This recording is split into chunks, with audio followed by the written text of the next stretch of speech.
बिस्मिल्लाहिर्रहमानिर्रहीम।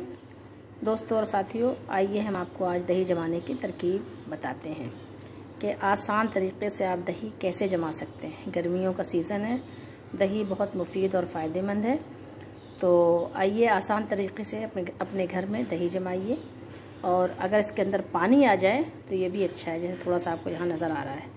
अगर पानी आ जाए तो अच्छा है। ये पानी जो है मैदे के लिए बहुत फ़ायदेमंद है। इसको आप एक कप में डालें और पानी को पी लें, आपके मैदे को ठंडक होगी। तो दही को आप दूध को आप ऐसा कीजिए कि आप दूध को नॉर्मल रखिए, ना बहुत तेज़ गर्म हो ना बहुत ज़्यादा हल्का हो। और फिर गर्म करके आप जिसमें भी आपको जमाना है उसमें आप डाल दीजिए।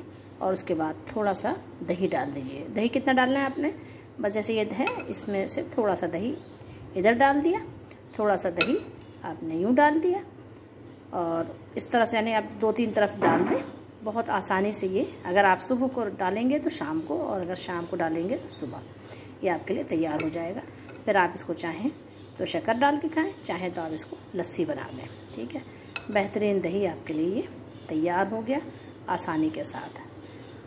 तो आप इसको ख़ुद भी ट्राई कीजिए और अपने प्यारों को भी बताइए। और अगर आपको हमारी ये तरकीब रेसिपी समझ आई हो तो आप हमें अपने मुफीद मशवरों से ज़रूर आगाह कीजिए। बहुत शुक्रिया, जज़ाकल्लाह। आइंदा मुलाकात तक के लिए इतना ही काफ़ी है। अल्लाह हम सबकी और आपकी दस्तगीरी फरमाए। अपना बहुत ख्याल रखिए। अल्लाह हाफिज़।